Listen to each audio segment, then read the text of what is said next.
Welcome to Sleep Tight Frights, the place where bedtime stories don't always end sweetly. I'm Evergrey, your storyteller in the shadows. Each tale is a little strange, a little spooky, and just creepy enough to keep you peeking over the covers. So settle in, close your eyes, but don't fall asleep just yet.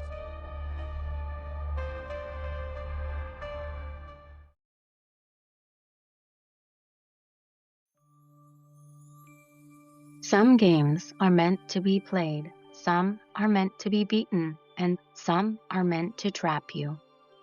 They don't come with rules, they don't have levels, they don't care about having fun. They only want one thing, to know you.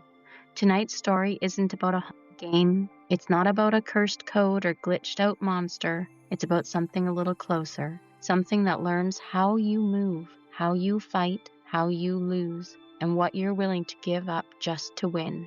This is the boss battle that never ends.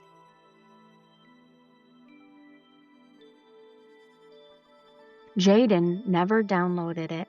That much he was sure of. He sat cross-legged on his bedroom floor, the tablet balanced on his knees, one headphone half in.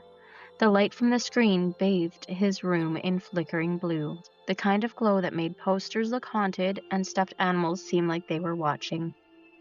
His school day had been long, and his after-school mood was the usual combination of tired and wired. He wanted something mindless, fun, and familiar. But as he scrolled past the same old icons, Slap Slime, Galaxy Cart, Mystic Mix, his eyes snagged on something strange. There was a new app. Everend. He hadn't seen it yesterday, hadn't heard of it. No flashy title screen, no cute monster logo, just a dull gray box with a cracked black crown in the center. It looked like something unfinished. Curious, Jaden tapped and held the icon, expecting the usual menu, app info, uninstall, details. Nothing popped up. Weird. He tapped it again. The screen didn't fade in like other games. It twitched, like a VHS tape catching on something old. A low hum slipped into his headphones. Not music, not static, just a soft, hollow note. It felt like it was humming behind his eyes. Then a message appeared, written in flickering red pixels. "Welcome back, player." Jaden frowned. Back? He'd never played this before. He was sure he would have remembered something this creepy. Another flicker. A single red button appeared at the bottom of the screen. Start final level. Jaden paused. His thumb hovered, twitching. No first level, no menu, no achievements or XP bonus bars. Just straight to the end. He glanced towards his bedroom window. Outside, the neighborhood was dark and rainy. Wind rattled the glass just enough to make it feel like something was knocking softly. The street lamp outside cast thin shadows that slanted across his walls like claws. He looked back at the tablet. The cracked crown pulsed faintly, like it was breathing. Most games tried to be fun. This one didn't even pretend. Jaden had played enough horror games to know when something was trying too hard. But this wasn't trying at all. It was just waiting. That made it more interesting. "I'll just try it once," he whispered, like saying it out loud made it safer. He tapped start. The tablet shuddered, and the hum deepened, and the game began. The screen didn't fade in, it snapped. Jaden blinked as the world of the game emerged all at once, like a curtain had been yanked open too fast. He found himself in a throne room, but not the kind from a fairy tale. This one looked broken. The stone walls were jagged and veined, with glowing cracks, like something had split the entire place from underneath. The pillars leaned slightly inward, too tall and too thin, casting long, unnatural shadows across the black and burgundy carpet that stretched the length of the hall. Stained glass windows, some shattered, flickered with stormlight, showing scenes too warped to understand. Shapes with swords, faces without eyes, a crown split in two. Jaden's in-game avatar stood alone at the bottom of the grand staircase. He was just a silhouette, wearing a cloak that rippled in the wind Jaden couldn't feel. He tried to move. The character moved like him. Same quick steps, same little pause when deciding which way to go. It was subtle, but Jaden noticed it right away, like the game had copied his own reflexes from every other game he'd ever played. At the top of the staircase, on a jagged stone platform, was the throne. Empty. No, not empty. Occupied. A tall figure sat motionless in its shadow, cloaked in black, just like him. Their face was hidden, their fingers drummed slowly on the armrest like they had been waiting. Jaden's heart picked up. A red pulse spread across the bottom of the screen. Boss battle initiated. No weapons, no hints. Jaden took a cautious step forward. The figure on the throne stood. Jaden stopped. So did the figure. He tilted the joystick left. His avatar turned, and so did the boss, as if reflected in a dark, rippling mirror. Jaden took a step forward. The boss moved in perfect sync. Then suddenly, it stopped matching. The boss character raised its hand and snapped. A jagged black-bladed sword dropped from above and landed with a soundless thud at Jaden's avatar's feet. Jaden hesitated. Another red message flashed. Pick it up. Face yourself. He didn't press anything, but the avatar bent and grabbed the blade. Instantly, the boss vanished from the throne. Jaden whipped the camera around. The music hadn't changed, but something in the silence had.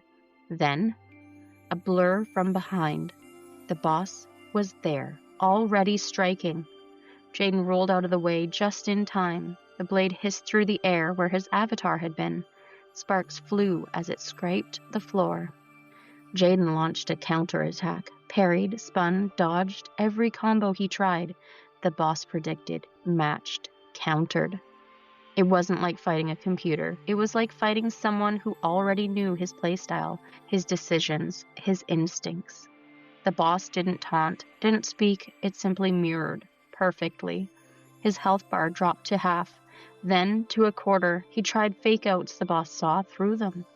He tried to pause the game, nothing happened. Even pulling his headphone out didn't stop the sound. The game had its own rhythm, and Jaden was losing. Fast. Then, just before the final blow, the boss knocked his character back with a blade swipe so wide it cracked the screen's edges in red. Jaden stared as his avatar crumbled. A line of text bled across the center of the screen. You lose. Try again. Jaden's hands were sweating. His fingers ached. But he wasn't about to quit. Not now. He clicked yes. The throne room reloaded. His avatar reappeared. The boss sat silently at the top of the stairs again, drumming his fingers. Only this time, the screen didn't quite look the same. The stained glass windows, now they flickered with faces Jaden recognized. A classmate, his neighbor, his own fourth-grade photo, wide-eyed and unsure. He gripped the controller tighter. The boss slowly lifted his head. Jaden couldn't see its face, but he could feel its eyes, watching, waiting. And somewhere in the flicker of its cloak, for the briefest of moments, he thought he saw his own hands, his own reflection, holding the sword. Jaden didn't sleep, not because he was scared, but because he couldn't stop thinking about the way the boss had moved, about how he had mirrored his steps, and how it had stopped mirroring just when he thought he had figured it out. It wasn't just good AI. It was like the game knew him, not just how he played, how he thought. He had restarted the level 10 more times before his tablet died. Same result every time. Dodging, slashing, parrying, useless. And then, that flicker he saw right before the last hit, those weren't just hands. Those were his hands. Same chewed up nails, same callus on his thumb from holding a pencil too hard. And the weirdest part? He kept seeing little bits of the game outside the screen. It started with the controller. The next day, when he picked up his regular controller to play something else, it felt wrong. The joystick felt loose, the buttons soft like they weren't really there. Then, the lights. Jaden was eating breakfast when the kitchen lights flickered once, twice, exactly like the stained glass windows in the game when the boss had entered the throne room.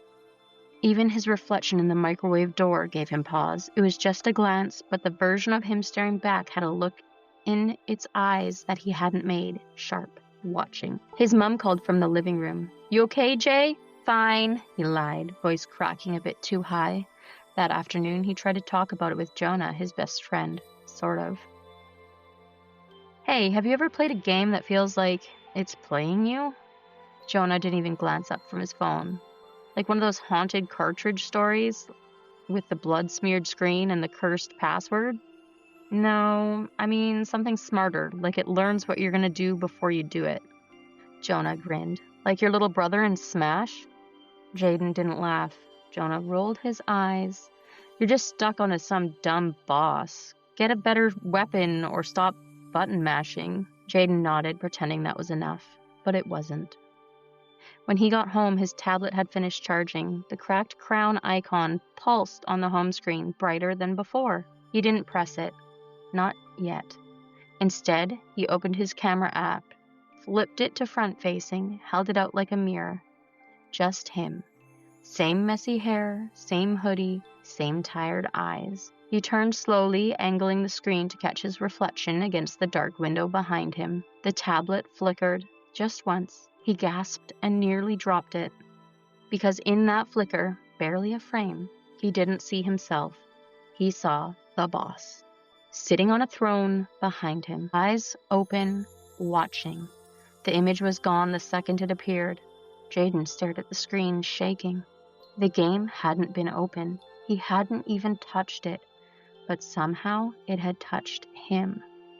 Jaden avoided the tablet for 2 whole days.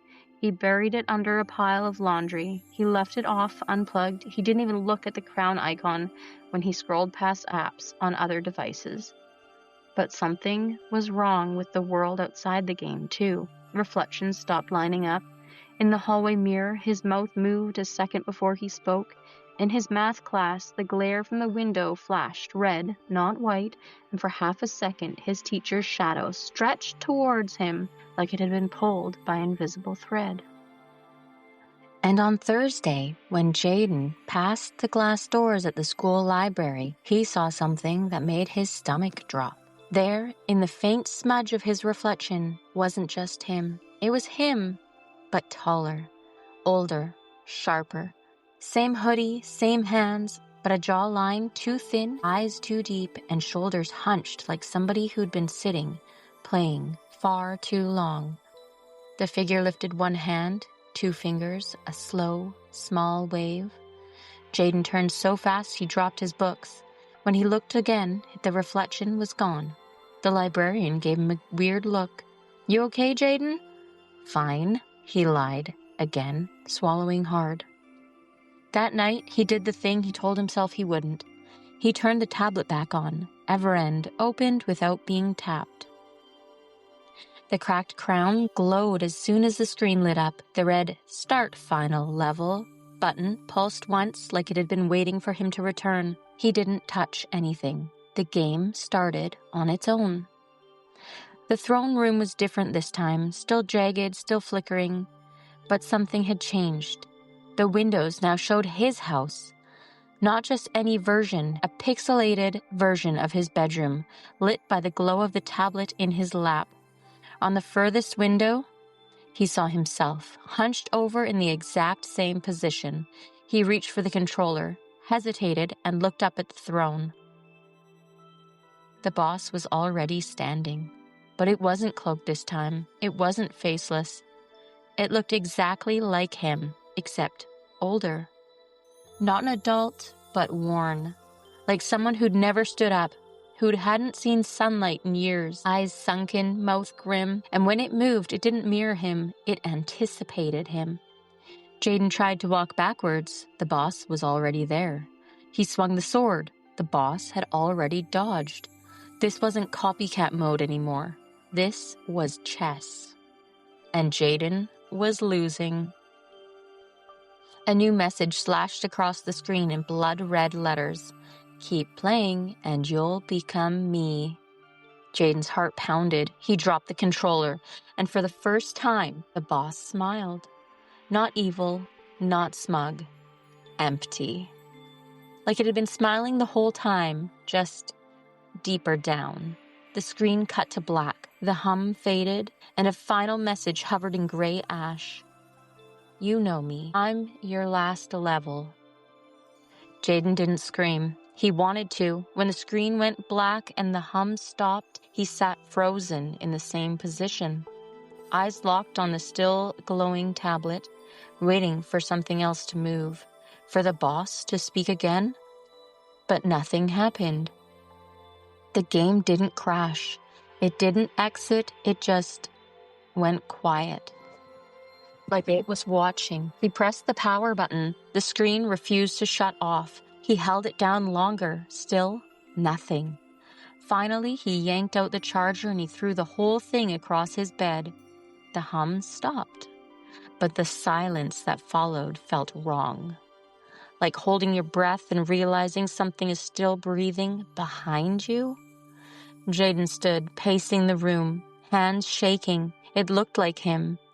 Not similar, not you could be brothers. It was him. Same scar on his eyebrow from when he fell off his bike. Same chipped tooth he'd never fixed. But the eyes, the boss's eyes weren't angry or scary.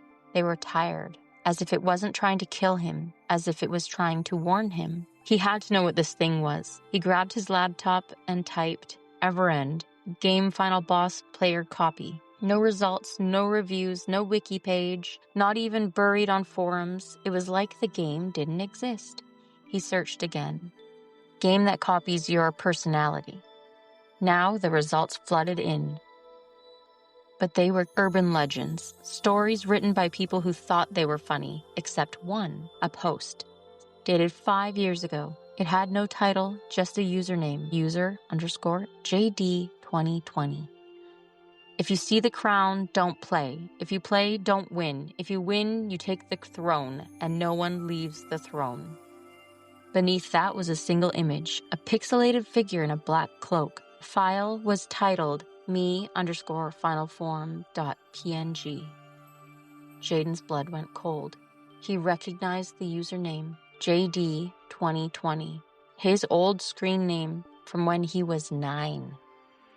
Back then, he'd begged his parents to let him sign up for a pixel builder game that shut down after 1 year. He barely remembered it, but that name, JD2020, was his. Only he ever used it. How had it posted something 5 years ago?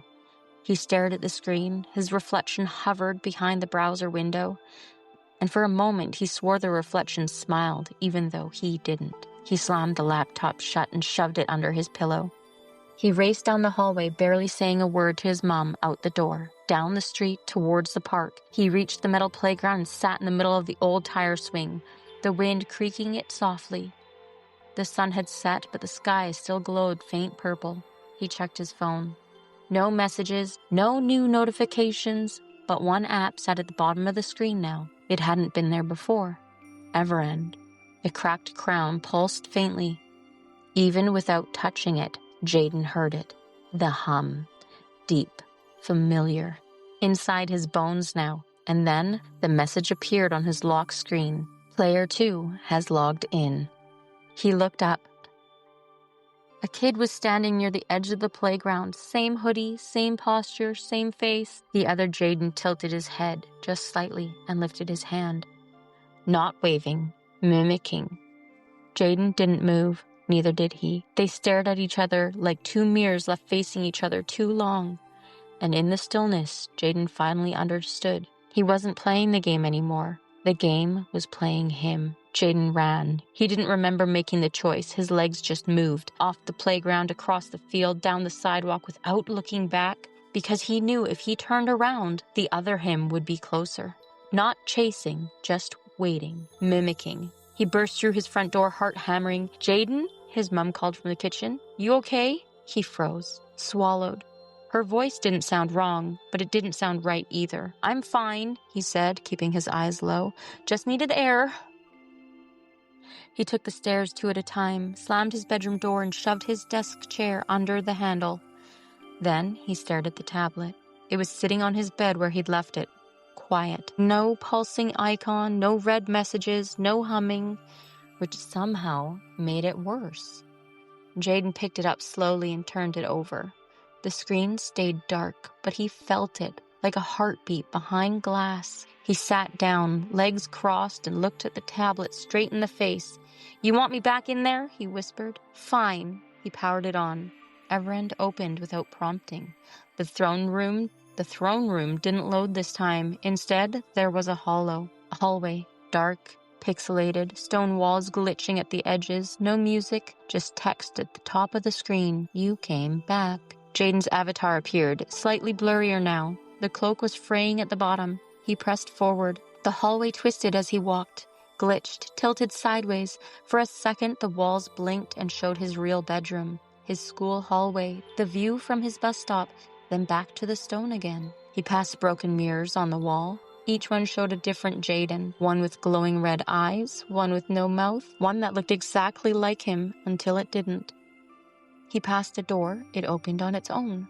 Inside was a single red screen with a sentence burned into it. "Every time you played, you made me stronger." Jaden's avatar stepped inside. A circle of thrones lined the room, empty except for one. The same cracked black crown sat on it, and next to it, a sword, black glass, same as the boss's. Jaden didn't touch it. Instead, he pressed the tablet's home button. Nothing happened. He pressed the lock button. Nothing. And then the message filled the screen. "You know what happens if you quit now." Jaden remembered the post. "If you play, don't win. If you win, you take the throne." What if it wasn't about beating the boss? What if it was about becoming him?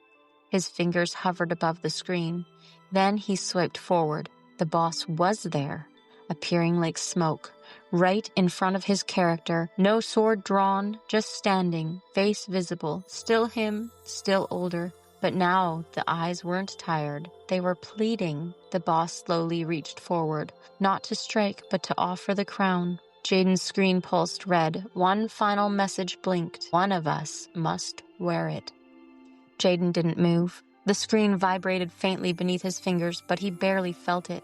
Everything else, the light in his room, the hum in the house, even his own breath, faded. Only the boss remained. Him. Not just a mirror, not anymore. The figure extended the cracked black crown again, closer now. Its face looked hollow, not evil, not smug, resigned. Jaden's heart beat in time with the pulsing screen. Thud, thud, thud. "One of us must wear it." "What if I don't?" he said out loud. But the game answered. The message flickered across the screen. "Then another you will." Jaden's mind flashed back to the kid at the park. The reflection in the microwave, the lag in the mirror. They weren't just glitches. They were previews. Forks in the road. Versions of him trapped, waiting their turn. The game didn't want a winner. It wanted a successor. Jaden stared at the crown. One more tap and it would be his. He'd win. He'd rule. Maybe he'd even gain control. But that meant someone else, some other kid, somewhere, would find the crown next. The loop would continue. Jaden remembered what the post had said. "If you win, you take the throne, and no one leaves the throne." He looked back at the throne behind the boss. The sword lay at its feet. There was still one other way. Jaden moved his finger and tapped the sword instead. His character picked it up. The boss's eyes widened just slightly. Then, "Are you sure?" "Yes." Jaden's avatar turned away from the boss, away from the crown, and swung the sword in a wide arc. The glass floor cracked beneath his feet. A scream, digitalized and glitchy, rippled through the game, not from the boss, from the code. The screen warped, the walls shook, everything pixelated, breaking away. "You broke the loop," said the final message, but someone always reloads. Jaden's tablet glowed bright red, then black. For real this time. No restart, no hum, no crown icon, just silence. Jaden exhaled. His hands were shaking. He set the tablet down and stepped back. Outside, the wind moved through the trees like static, but inside, something was still. The next morning, Jaden didn't touch the tablet. It sat where he left it, face down on his desk. Silent, cold, the screen black, the crown icon gone. He checked anyways. Twice before school, one more after brushing his teeth, and another after breakfast. Still gone, still off, still watching, maybe. He couldn't tell anymore if the fear came from the device itself or from the idea that it would come back at any moment, like a ghost that no longer needed a house to haunt. The world felt different, not louder, not scarier, just sharper. Jaden noticed things he hadn't before, like the flicker in the overhead lights that seemed to pause mid-glow, or the way the reflections didn't quite blink in time, or how, when he passed the mirror in the school bathroom, his own face looked delayed, only by a fraction of a second, but enough to make him stare, enough to make him wonder, was it really him walking out, or just the next player logging in? Jaden didn't talk about the game. He told no one, not Jonah, not his mom, not the school tech helper who offered to reset everything to factory default. What could he say? That he fought himself inside a glitched castle? That he made a choice to break the loop? That he saw other versions of himself waiting in the glass? Even now, he wasn't sure the game was over. Sure, the icon was gone. Sure, the tablet was off. But the hum? Sometimes when it was quiet, like really quiet, he still felt it, like pressure behind his eyes or static crawling down his spine. A week passed. Jaden returned to his regular games, the ones with bright colors, silly music, and clear rules. He should have felt better, but nothing felt the same. Every jump felt hollow, every level felt too easy. He kept second-guessing his own moves, wondering, would I do that again? Would he? He began to see choices everywhere. Walk this way or that. Speak now, stay silent, play again, or unplug. Then, one afternoon, it happened. Jaden was waiting for his bus after school. Headphones on, backpack slung over one shoulder, skies silver and heavy. He spotted a younger kid sitting alone on the bench, maybe 10. Hoodie too big for him, swinging his legs like he was trying to stay still. The kid held his phone in both hands. Jaden didn't think anything of it until the screen tilted towards him in just the right angle of light.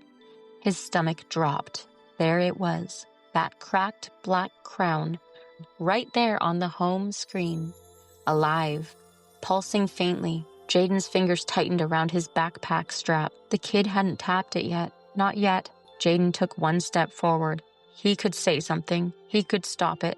But what? What would he even say? Don't tap that. It's not just a game. You can't win. You'll meet yourself and you won't like what you see. If you beat the boss, you become it. All those words tangled on his tongue. He opened his mouth. The kid looked up, eyes wide, curious. Then he tapped the icon.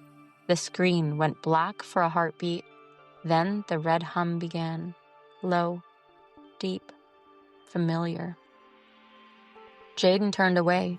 Not because he was scared, but because he understood. This wasn't his loop anymore. His game had ended. But Everend never really does. It just moves on, looking for someone new, someone curious, someone who thinks they know who they are. Back in his room that night, Jaden sat on his bed. He stared at the black spot on his home screen where the icon used to be. Just for a second, he swore he saw his flicker, a shape, a crown. But when he blinked, it was gone. He smiled, just barely, and for the first time in days, he didn't reach for the tablet. He just sat, listening to the quiet, knowing that somewhere the boss battle had begun again, and maybe one day it would return. But if it did, he'd be ready, or someone else would. Because the final level isn't about beating the game. It's about knowing who you are before the game decides for you.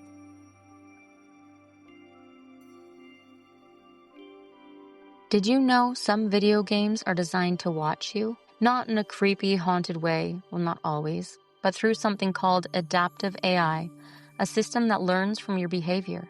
It notices when you pause, it remembers which attacks you repeat, it tracks how you move the controller, which corners you check, and what scares you the most. In some horror games, the enemy gets smarter the longer you play, responding to your patterns, dodging your favorite moves, and trapping you with your own habits.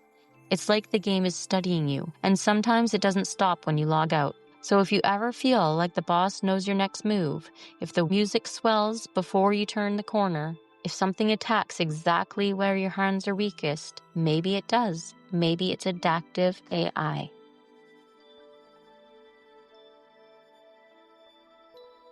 Thank you for pressing play on tonight's story. Whether you're a button masher or a strategy master, remember this. Sometimes the hardest enemy to defeat is the part of you that won't let go.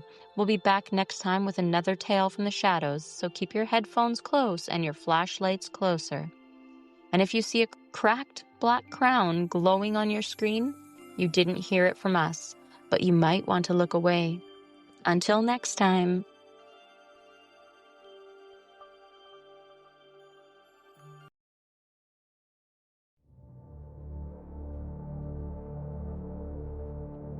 Thank you for listening to Sleep Tight Frights. It means more than you know, to us and to the things that listen back.